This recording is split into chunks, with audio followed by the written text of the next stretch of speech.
This is Ireland. As an Englishman, it's always a place that never felt very far from home, a place full of history and culture that I've never been to. Somewhere that, like England, is full of castles, green spaces, a massively strong drinking culture, probably the strongest in the world. But how does it differ from England? I'm here with my girlfriend to find out and to see once and for all. Is Guinness really better in Ireland, and can this Englishman do the ultimate challenge? Split the G. But first, breakfast of a holiday is always needed. We haven't eaten yet. I've got the full Irish. So my main aim here is I'm going to split the G. I don't like Guinness that much, but I'm going to just do it because, when in Rome. There's literally so many buses. Like, there's another one. Why is there so many?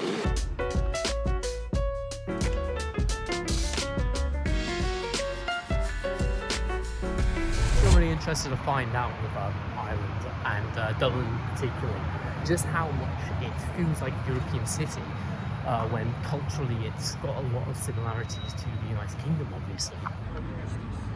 So you're saying it's European because there's spas? Yeah, as far as European to me. It makes sense, it makes sense.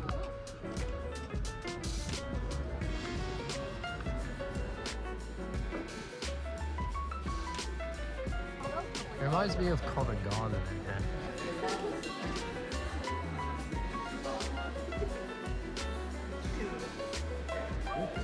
That's how, like, on the street, like, everyone is just sat outside. There's like little benches outside, everything. Obviously people are sat here, but yeah, it's like more of a mainland Europe thing, but yet you'll see it here in Dublin, which is really sick to see.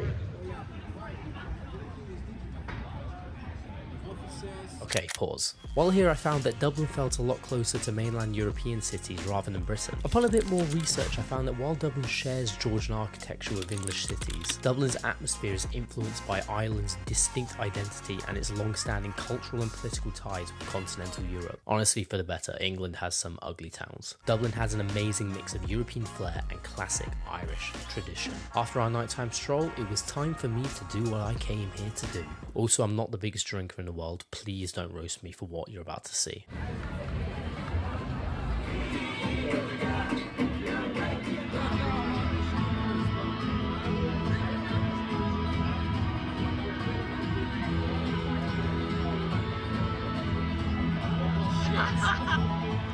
Yeah, not a great first attempt, but I'll do it.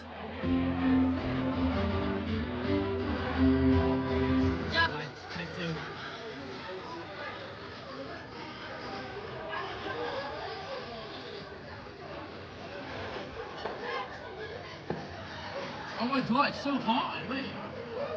I will split the G by the end of this trip, I promise. I promise.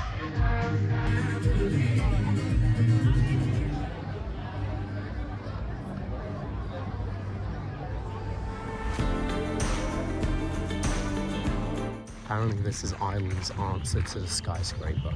So for our second day, we decided to book a very interesting tour around the southern countryside of Ireland. The Wicklow Monastery grew into one of Ireland's most important early Christian centres. Today, its iconic round tower and stone churches stand as a lasting reminder of Ireland's rich monastic tradition and spiritual history. Look, you can see the lake down there. Yeah, like today, it's just kind of perfect for seeing Ireland, isn't it? Like, it's just, it's a bit shitty outside, but it fits the vibe. It's so green around here. So as an American, what is like the main differences you see between like the English and the Irish countrysides? I think the Irish countryside has more like mountains, more like elevation. Yeah. The English countryside's a lot of rolling hills, which is gorgeous, but it's very different from like Yeah, it's a lot more rolling, mountains. isn't it? Yeah.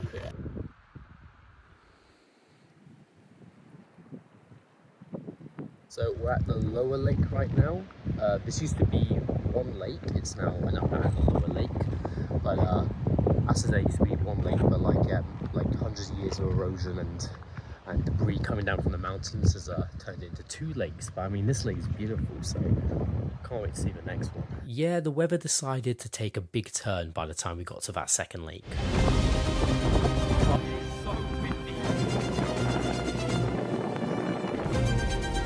Yep, this is Irish weather.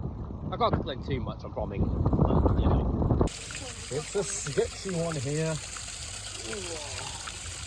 They're fresh water from the mountains. Nishka didn't think that it was drinkable water. Tour guide just said it was the fountain of youth. That's what they call it. So.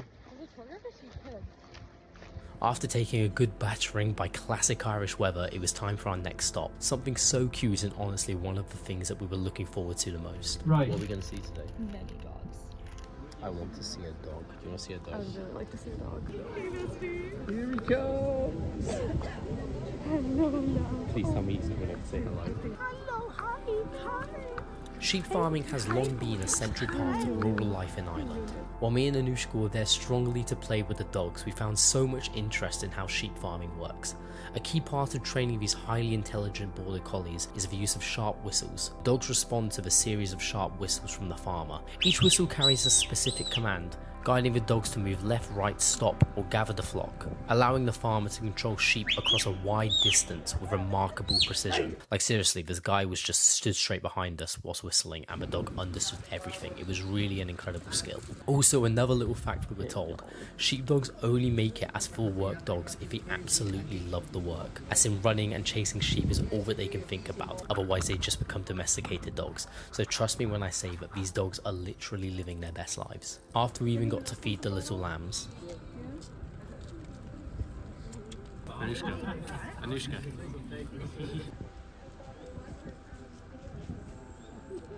Having had our fill of fun with the puppies, it was time to hit the road for our last stop on our trip today. Kilkenny is a historic town on the southeast of Ireland. One of Kilkenny's most distinctive features is its use of black marble in all of its buildings, a locally quarried limestone giving Kilkenny a unique character. It was once a powerful Norman stronghold that remains filled with narrow streets, ancient buildings and landmarks like its famous castle.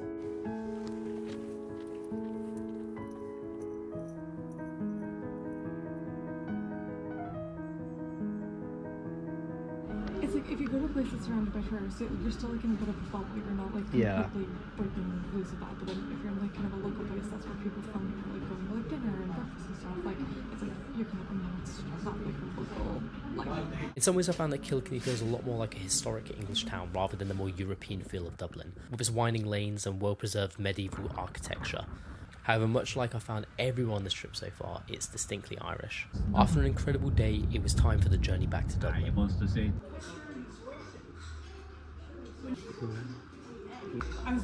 I suggested this place because I really want to come back and have their mocha again.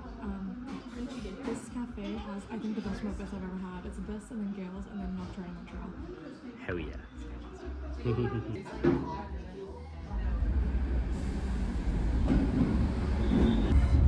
Where are we going today?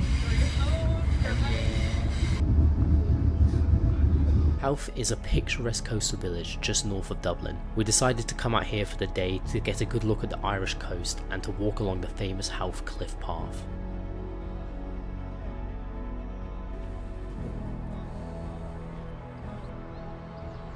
Honestly, this is a day that you could legit go swimming.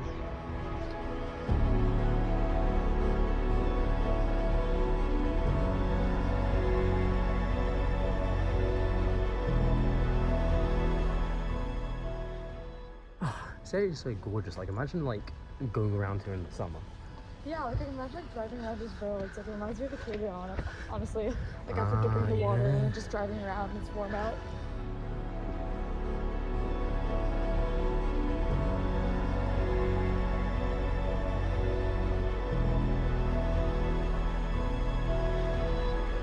I think what's kind of special about Ireland is there's so much diversity in kind of what you can see in such a small country. Like already there's just parts of it that feel like Europe, parts of it that feel like Britain, parts of it that feel like North America, parts of it, you know, where you're by the sea, sandy beaches and it's beautiful weather, and you know, there's a 30-minute train from out here. Dublin, sorry.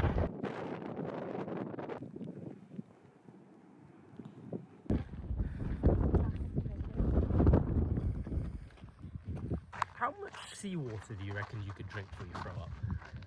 Oh, like a glass. Like, what's it good? Well, like a pint glass? No, like a 8-ounce glass.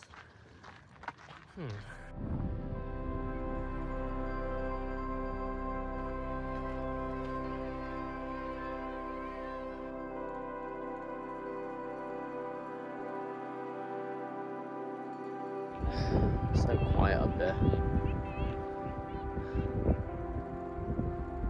Oh, you can just see the sea for miles.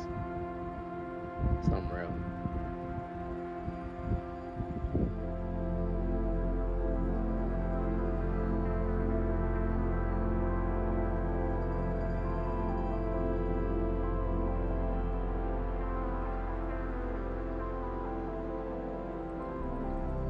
Eventually, after taking our time enjoying the scenery, we made it to the other side of the cliff walk. We even made a few friends. Oh, okay, you got one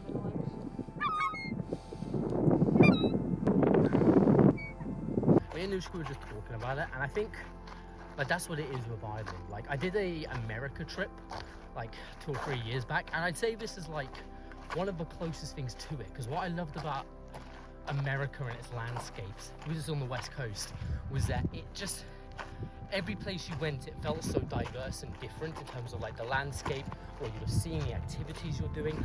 And for such a small country, right, like I think what's impressed me so much is how Ireland just has so much for such a small area of land. Like, do you agree? Yeah, like it's, you know, just within like these last 3 days, you know, we've been to mountains, we've been to the beach, we've you know, been to like different types of cities, you know, some more European food, some with a bit more like perhaps like a British influence to it. We've, you know, and there's so many other places that we want to go. So I think we're definitely going to come back to Ireland again after this is decided. But yeah, genuinely, like for such a small country, like, you know, it offers so much, and yeah, love it. And at the end of a nice long walk, there's one thing that hits like no other. All right, ready?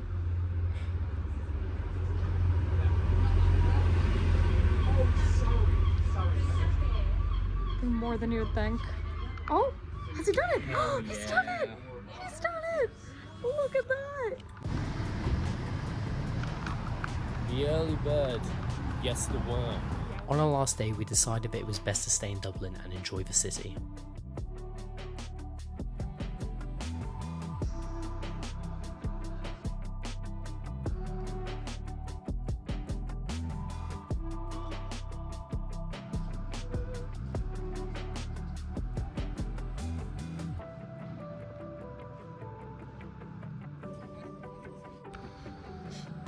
See, I was saying to Anushka, this isn't a castle, it's a palace.